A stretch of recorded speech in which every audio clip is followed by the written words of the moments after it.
we tell of incredible man-made monsters of the deep, embarked on the last great pioneering adventure on Earth.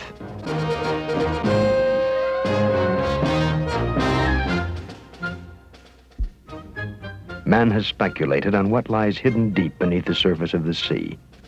Now he need no longer speculate, as he enters once more the mysterious dark world that spawned him 300 million years ago.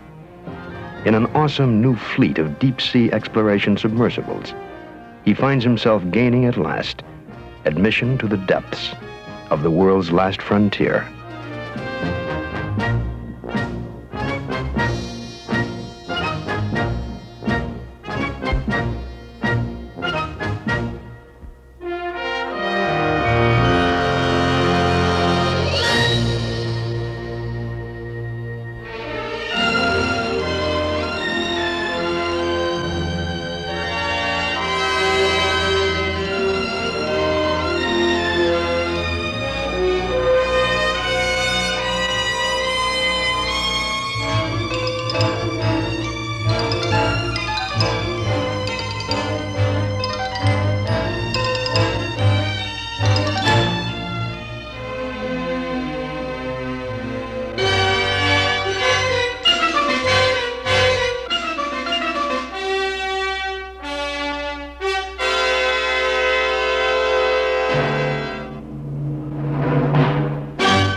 Off Cabo San Lucas, at the tip of Baja California, the first of the Calypso's 2 mini-subs is launched.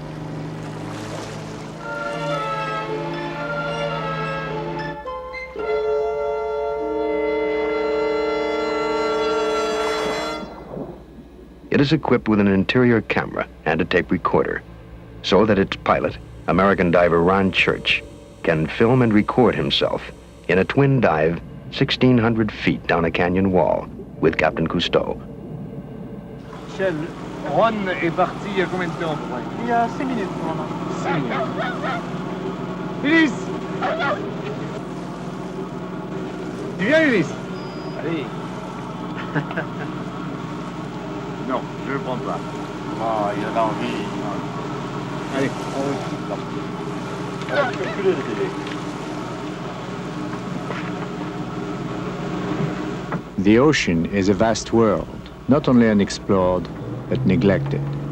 To reap its benefits, as well as to save it from ignorant destruction by pollution, we must try to gain more knowledge of it. And in our new diving machines, we are meeting that challenge.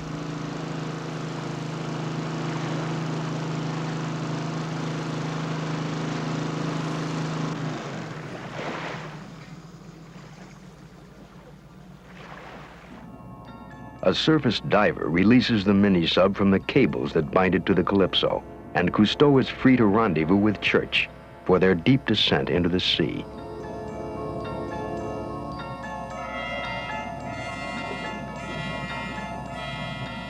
For some reason, there is always a concentration of fish life near the edge of the canyon, above the drop-off line, where I was to meet up with Ron.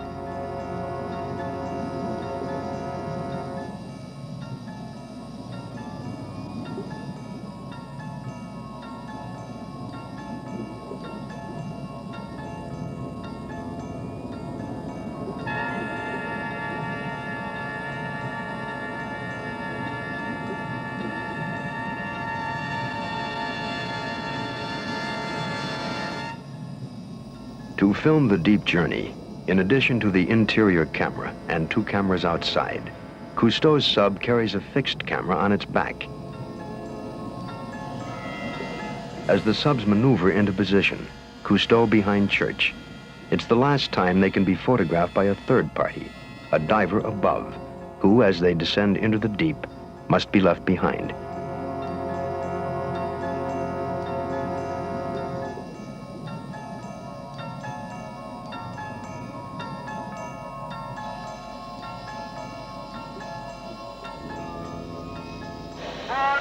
Ron, I see you. You are 10 meters in front of Roger. I will go to the left down slope. Heading northeast. Okay. 400 feet deep and going deeper. Soon they'll be out of the shallows where plant life still abounds, and down into a lightless land, less familiar to man than the hidden side of the moon.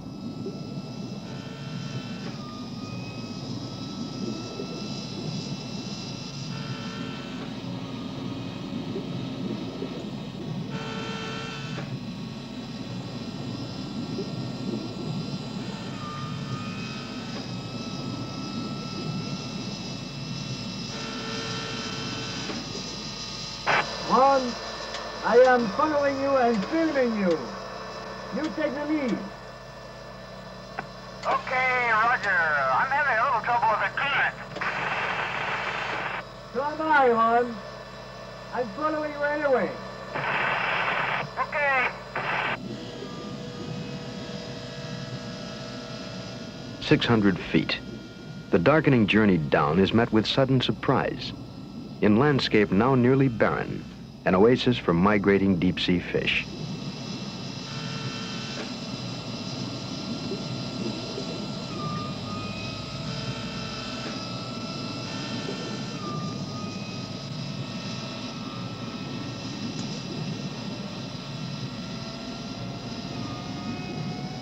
"1,000 feet, on the threshold of the least known region of the sea and the mysteries which have long intrigued man's imagination."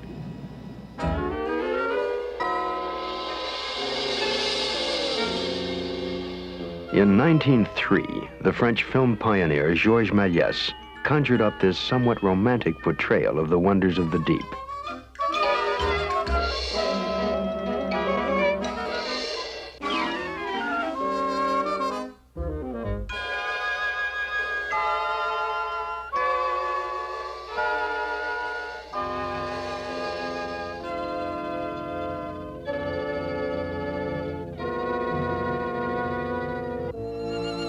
The sea's treasures are boundless, and as always, to those who dare penetrate her, the sea yields incredible new riches and consummation of the romantic dream.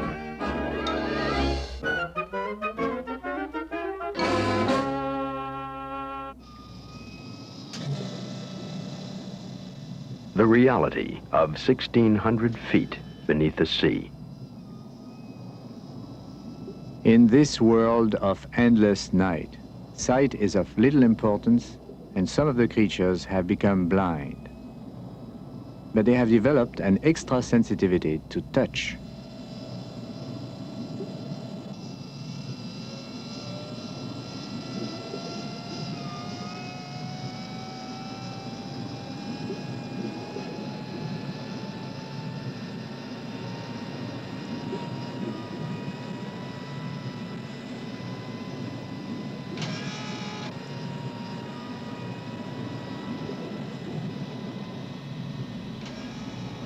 In the mini-sub, at this depth, for me, it's like a slow-motion dream. Going down a cliff is like descending slowly a long, endless staircase without touching the stairs. Sand falls flow almost constantly down to the bottom of the canyon. The falls are created by tons of sand manufactured near the surface.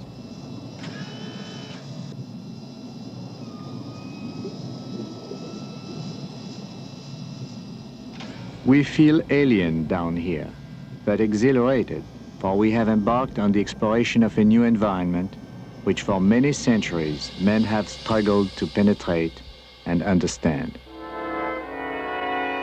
In the 4th century BC, Alexander the Great is said to have been lowered into the sea in a barrel of glass. The painting is 16th century, dawn of the age of invention and diving, and Leonardo da Vinci's untested design for Scuba, with the airbag worn on the chest. In 1620, the first workable sub was launched.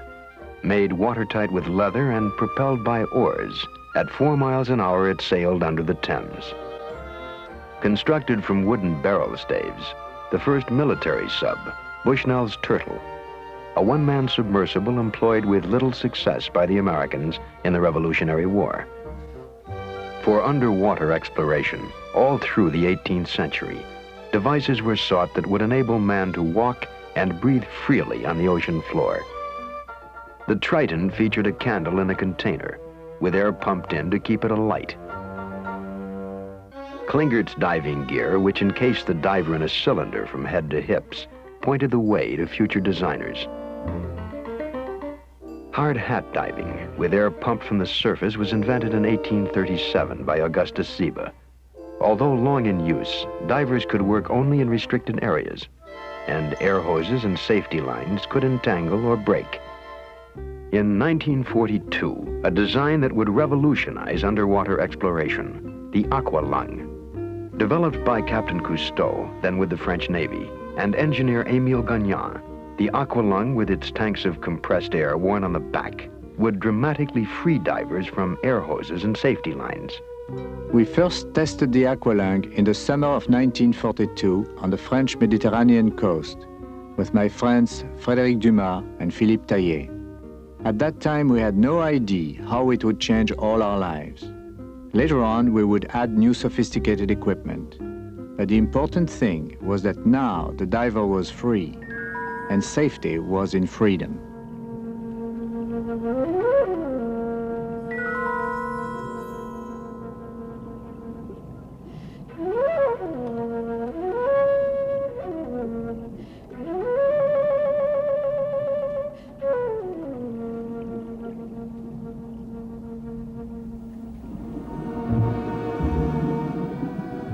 Men were now able to move weightlessly in the sea, with a range never possible before.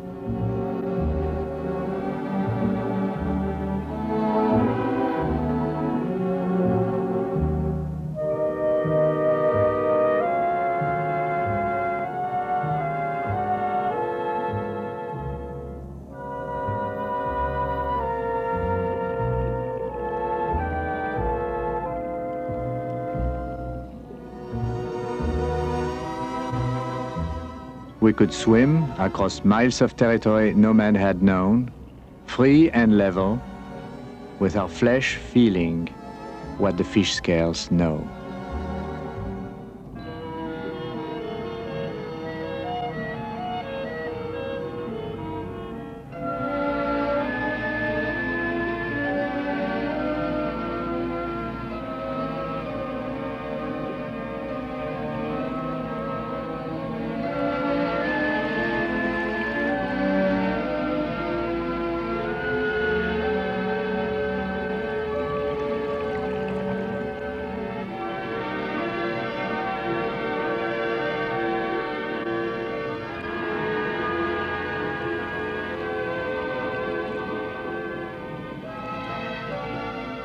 The entrance to the sea and its mysteries was open, but only to depths of 200 feet.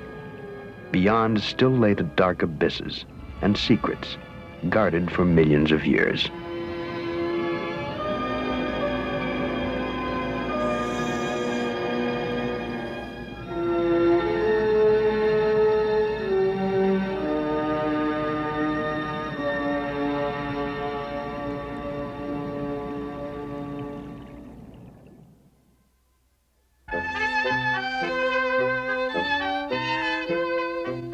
As Georges Méliès at the turn of this century had fantasized about a visit to the mysteries of the deep, so had he visualized a similarly incredible rocket journey to the moon.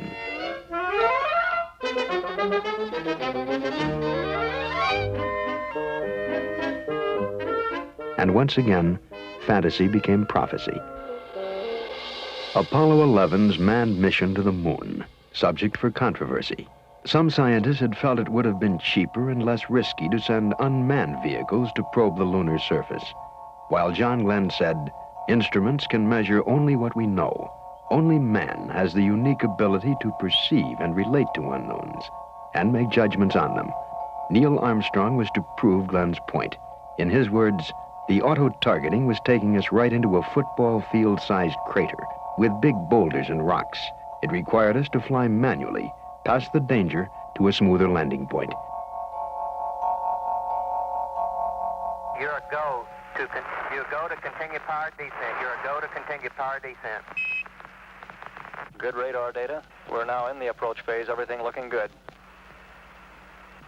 Then you're a go for landing, over. Roger, understand. Go for landing.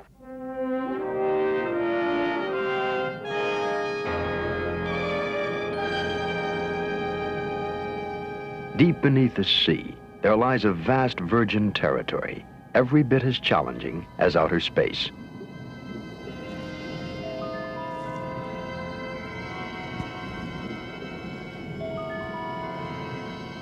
In depths too deep for divers, blind probes by instruments lowered from the surface are common.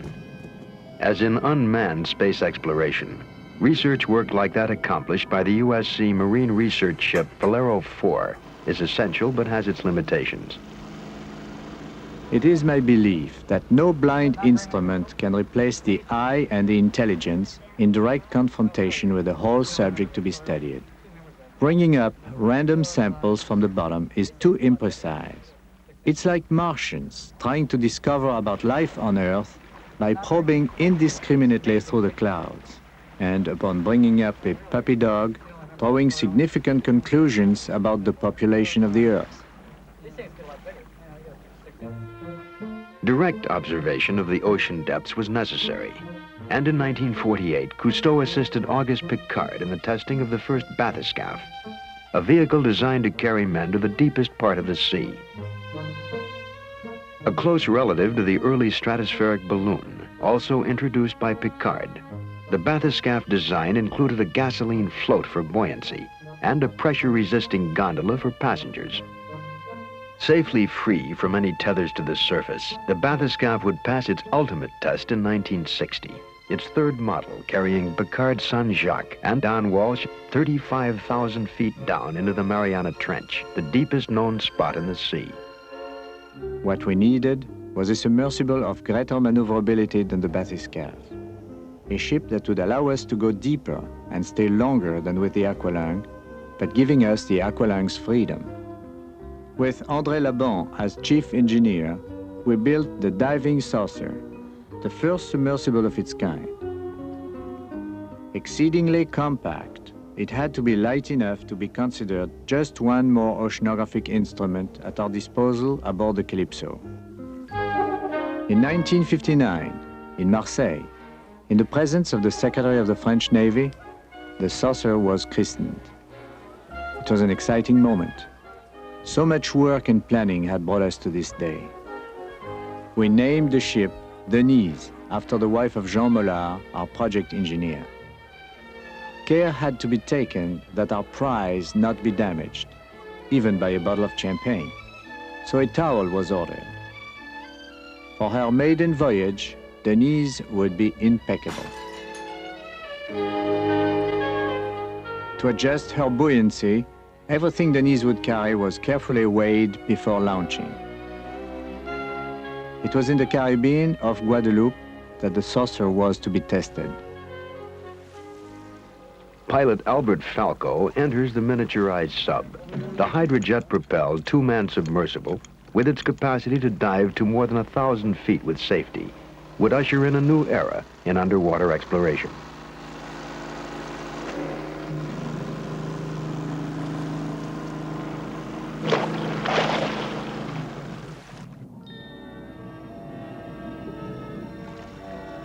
In their pressure-resistant shell, Falco and engineer Mollard lie prone, peering through their twin portholes in anticipation of a world denied them as divers before.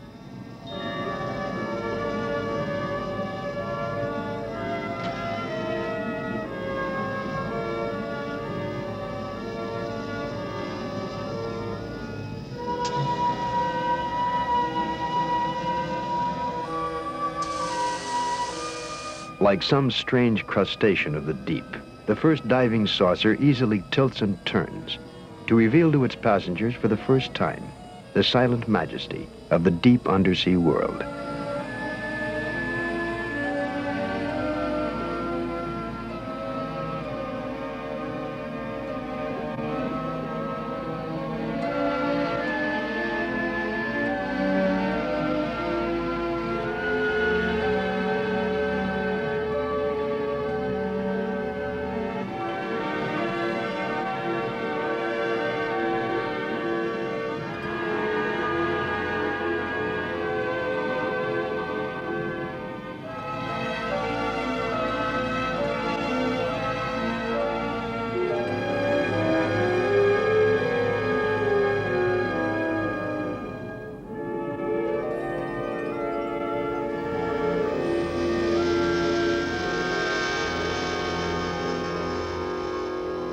When Denise surfaced, Falco staged an unexpected celebration. From the sub's jet nozzles squirted 2 geysers 25 feet high. Now the way was open for research in the deep waters of the sea, which no man could explore freely before.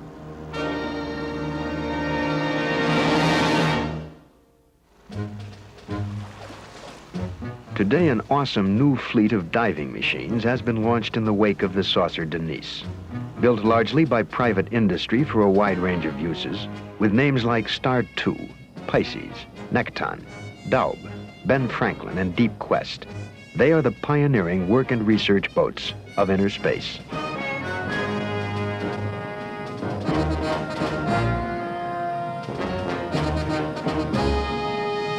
The 51-foot-long Illuminaut, designed to operate at depths of 15,000 feet, is the world's deepest diving submarine. Literally a deep-sea research laboratory carrying a 3-man crew. In 1966, the Illuminaut with the Navy mini-sub Alvin helped recover the lost H-bomb off the coast of Spain. Now the Illuminaut's grappling arms will recover a mock-up plane.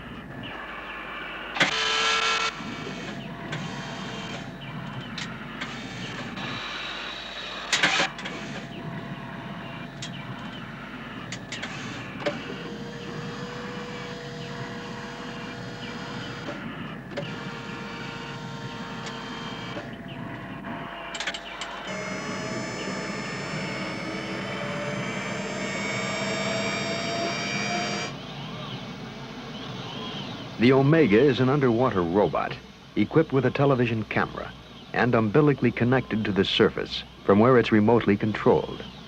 Above, operators are directing its performance under the sea while watching a TV screen. Omega's instructions are to burn through an anchor chain, and she is obedient because she's not blind, her television camera being an extension of her operator's eyes.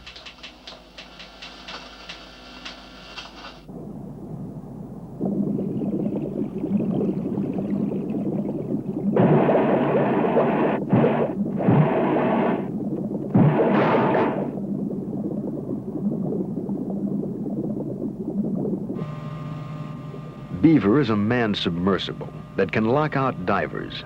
It's designed primarily to perform tasks outside its hull. Chief Pilot Joe Thompson readies Beaver for a lockout test.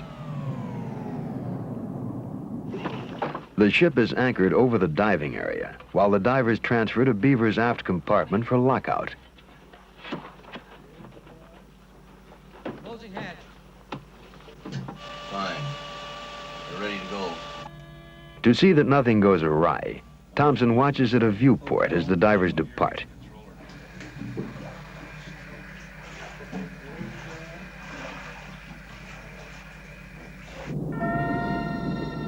Long umbilical airlines will keep them tied to the ship. The vehicle is moored. Otherwise, the diminished weight would cause the ship to ascend, dragging the divers along.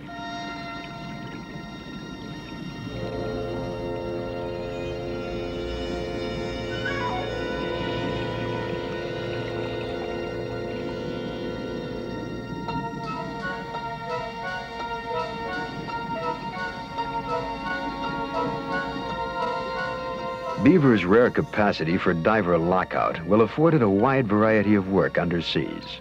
Close-range oceanographic research, scientific data gathering and sampling, as well as construction, assembly, and maintenance activities deep beneath the sea.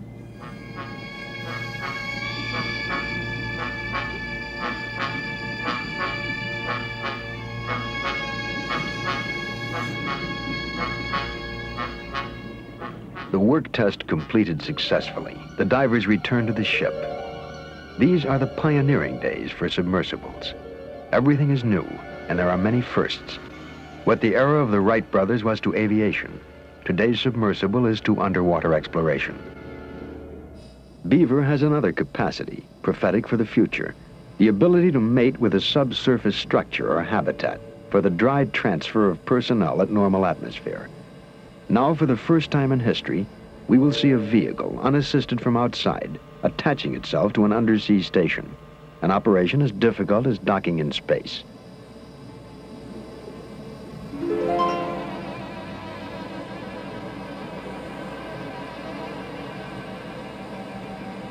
the mating skirt's been sealed to the top of the structure.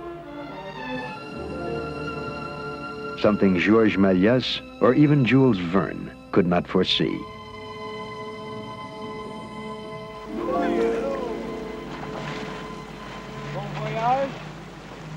For a new diving experience, Joe Thompson, on a busman's holiday from Beaver, visits the Calypso, anchored off Cabo San Lucas. Good to see you again. Hey, you made it. Yes, I did. Very good trip. Hello, Andre. Good to see you.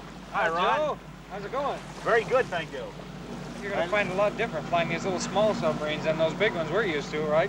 I imagine so. I imagine so. Adjust from the Beaver to the mini subs. Calypso's two mini-subs are the descendants of the original Saucer. Smaller, lighter, and faster than Denise, they descend twice as deep. For filming on the spot, tape recorders and both interior and exterior cameras are parts of the essential equipment, about which Joe Thompson now learns. Two beautiful spotlights. For the deep water cinematography? Yeah. Then we have a flood here. And the camera case comes here protected against the sharks. I see. Now the hydraulic nozzles for the jets rotate.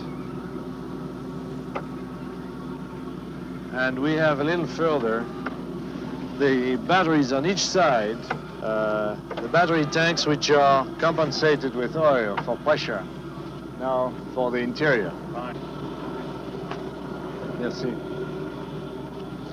Joe, you're familiar with the inside Yes, and with the drawings. But let's see. Here, you have the sonar telephone, and then the large electric panel with all the switches and the fuses. So, Joe, under the electric panel, you have the beep tracking device. Oh, I see. Right? With Thompson fully briefed, Andre Leban will accompany him in a training dive. Leban in Mini-Sub 1, Thompson in Mini-Sub 2. It's 9 in the morning, and everything's ready for Joe's first dive. So you're okay? Yes. Good. Good, Michelle. I see you on the bottom. Okay, Andre. Bye. Bye-bye.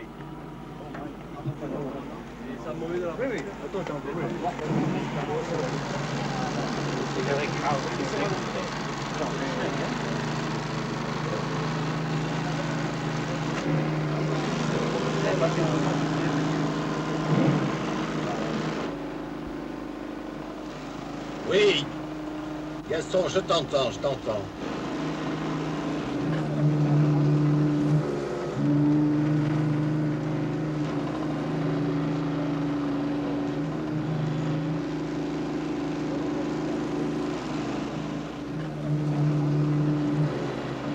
As he prepares for his launching, Joe adjusts the camera in the sub's close quarters. Our new one-man subs are even more miniaturized than Denise.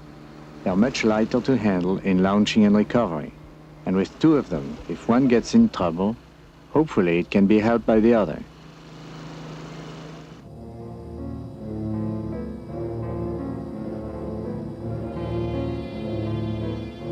When he has descended to about 100 feet, Leban will drop his descent weight.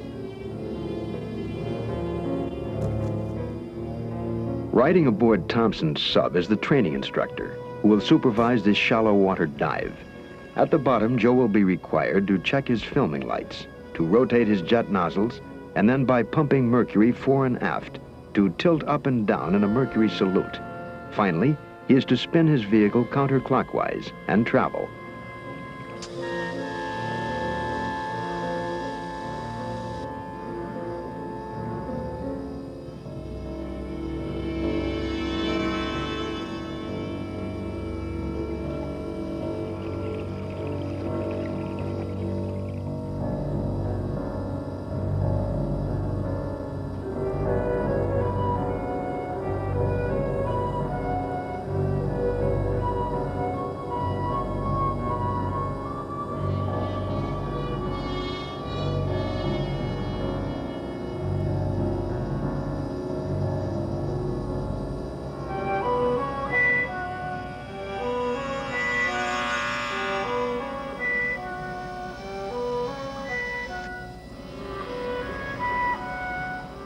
and another American diver has at least temporarily joined the French team.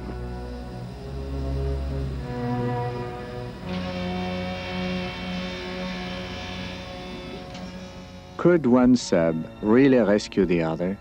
That was the question. The mini-subs had been designed primarily for that reason, and it was time they were put to the test. The canyon of Cabo is deep and narrow, with steep vertical cliffs and overhangs and caves. It would provide us with a properly difficult rescue operation, and Joe Thompson was anxious to take part. Have been designed for that, but we have never made an actual test of rescuing one vehicle with another. But the interesting part seems to be here. That's where it is the steepest. It would be a good drill to do it, let's say, tomorrow, for example. In deep water. In deep water, yes. This is a great test. Why not? Thompson's job is to hide in a cave and simulate a power failure. It will be Calypso's role to track him and rescue him. In this actual operation, the only underwater cameras are in and on the sub. Calypso, mini sub 1. I am going down to 60 meters. Over. 60 meters, Rogers. 1 meter is a little more than 3 feet. So Joe is at about 200 feet and going down.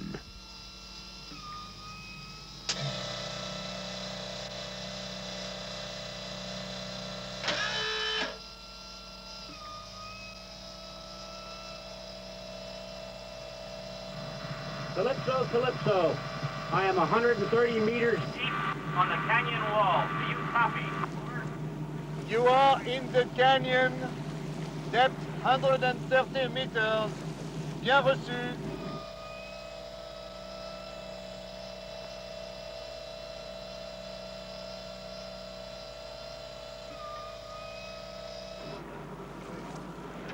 Calypso, calling mini-sub 1. Calypso, calling mini-sub 1, over.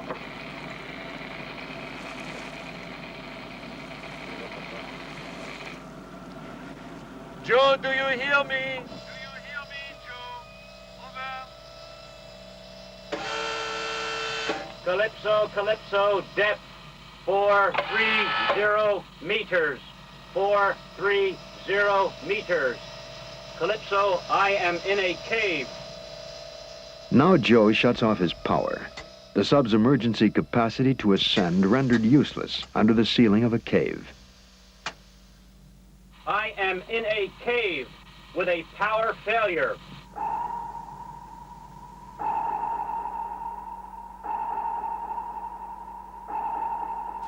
Alors, l'échelon. Roger, Paul, il faut repérer Cousteau Chauvin. orders out the launches that, equipped with directional hydrophones, will track Joe's beeps and plot approximately where his sub is located.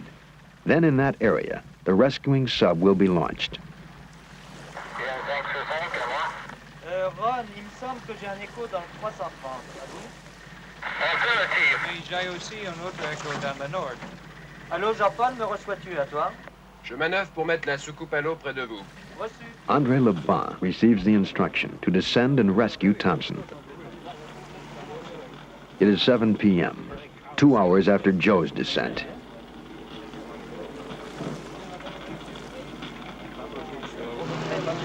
André was not going down for sunken treasure, not for a downed plane, nor a hydrogen bomb.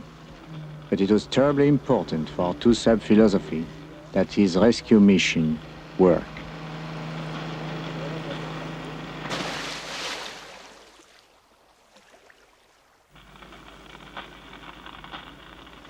Cousteau waits for Leban to report. 15 minutes have passed since his descent.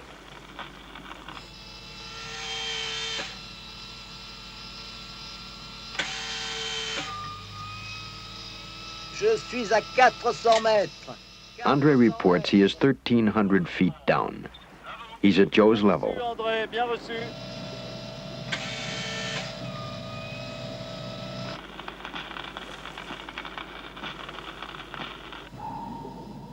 André maneuvers to locate Joe's sonar beeps. The greatest strength of the signal will indicate Joe's direction. And then from his gyro compass, Andre will get a bearing and report it to Cousteau.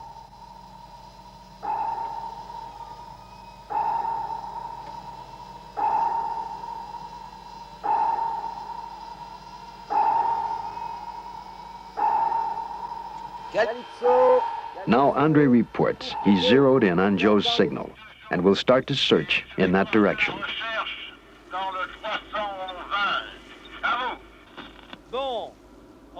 From Calypso's information, Cousteau calculates that Andre is approximately 160 feet east of Joe's sub.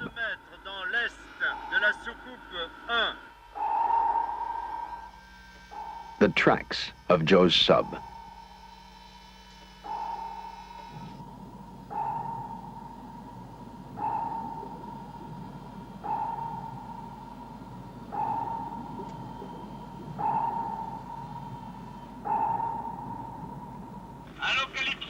Andre reports he sees the sub in the cave and will now approach it and try to pull it out.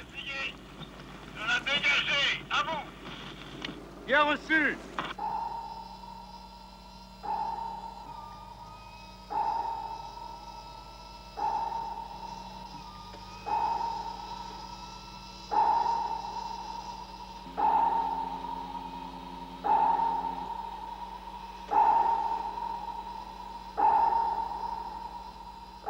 Andre must maneuver close enough for contact without damaging his own sub on the cave's ceiling and walls.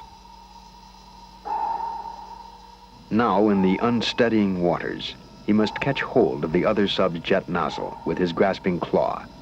It means the success or failure of the whole enterprise.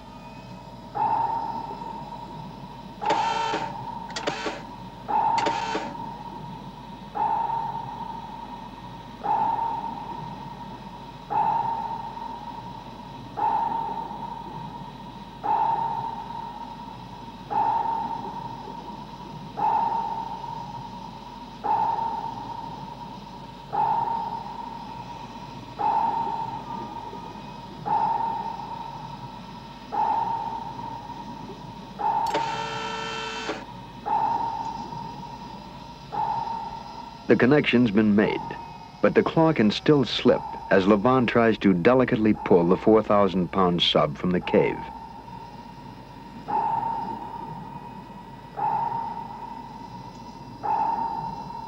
Suddenly, Joe's sub jerks forward and it's released.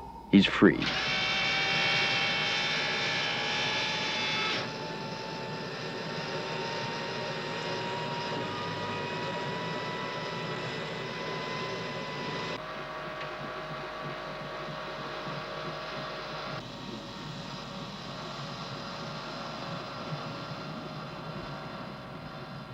Now back up to the Calypso, offering irrefutable physical proof that the rescue system works.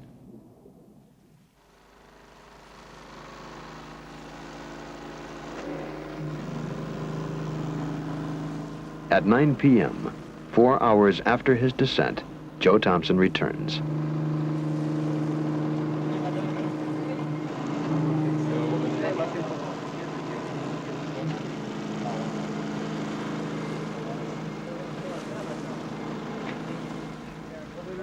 Each time Denise was late to surface, I had waited in agony. Now I need never know that kind of concern again.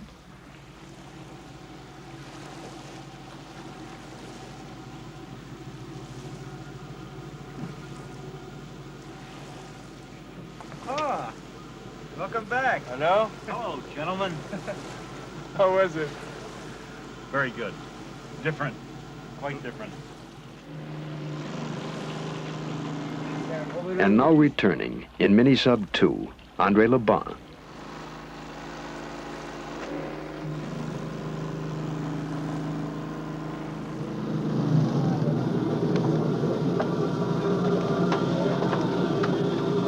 Welcome back, Andre. Wait. You just barely hear you. Couldn't you hear us at all? Oh, very weak.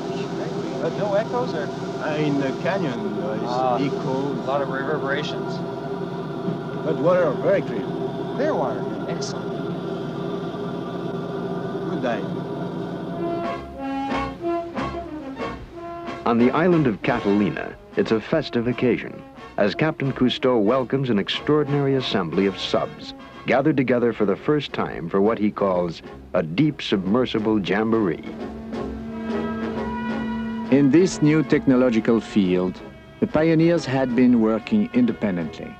Now we had come together to share our experiences, to exchange our views and compare our techniques.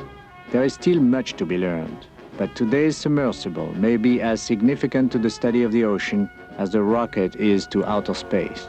He's saying back out.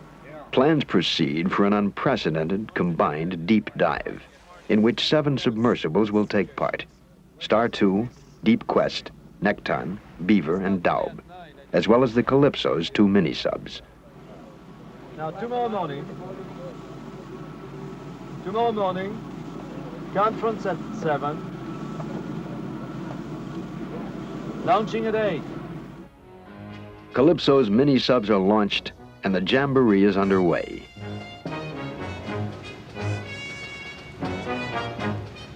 Deep Quest with a capacity to dive 8,000 feet. Daub with no portholes but optics and closed-circuit TV. Beaver. The fish-like Star 2.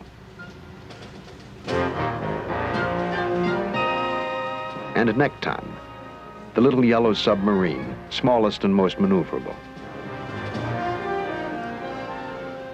All assemble and get ready for the order to dive.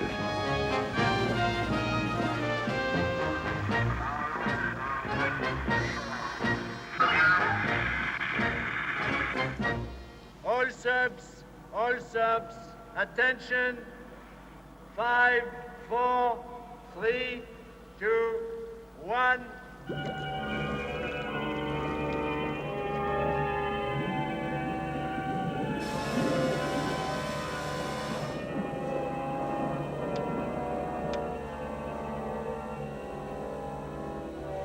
Submarine specialists were horrified at the very thought of these subs going down together in such close proximity.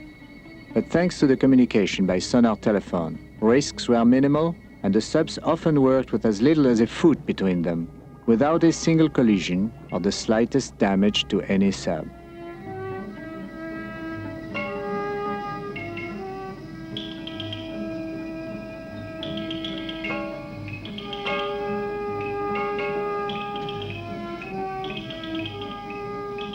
Nekton, where are you? Nekton from Calypso, where are you? Calypso. Nekton is right behind Star 2. Over.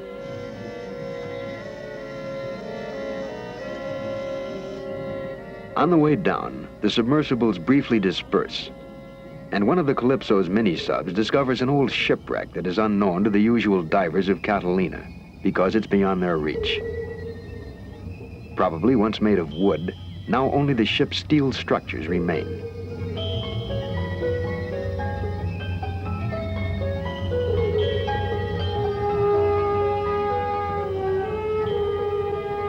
Star 2 and the other subs suddenly find themselves surrounded by a gathering of squid. This is Star 2. I'm in a School of squid. Over.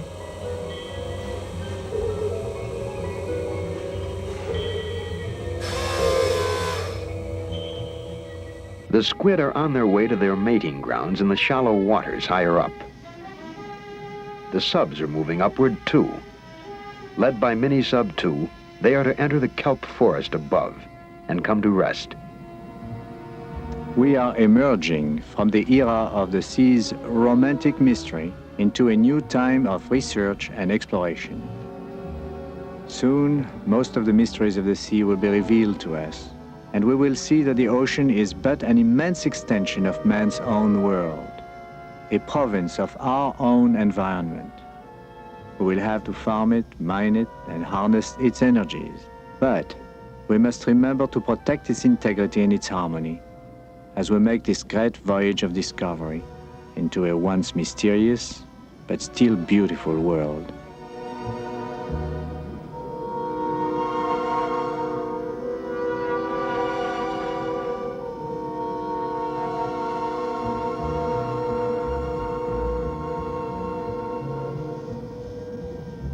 All subs from Calypso. Mini-Sub 2, Mini-Sub 2 is going around you to inspect your formation. Mini-Sub 2 is going to move around you to inspect your formation. Please do not move. Please do not move. Over. Never before in the history of man has the need to know and understand the sea been more urgent than it is today. In the words of John F. Kennedy, knowledge of the oceans is more than a matter of curiosity. Our very survival may hinge on it. The ocean's plant life provides us with a large part of the oxygen we breathe. And if in a poisoned sea plant life ceased, it would mean disaster for all mankind. We must learn to protect and to love the sea, for the sea sustains life. That is our greatest resource and treasure. These new research subs, these incredible diving machines, will help us better understand the true wonder of the deep. They are the vanguard of a fantastic technology on which the future of civilization may depend.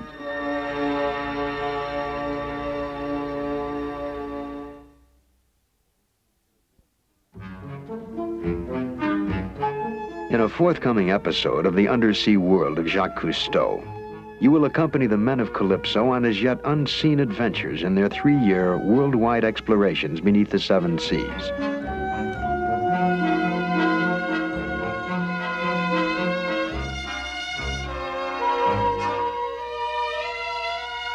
And you will share the personal memories and innermost thoughts of Captain Cousteau as he reflects on why men down through time have answered the call of the deep on the water planet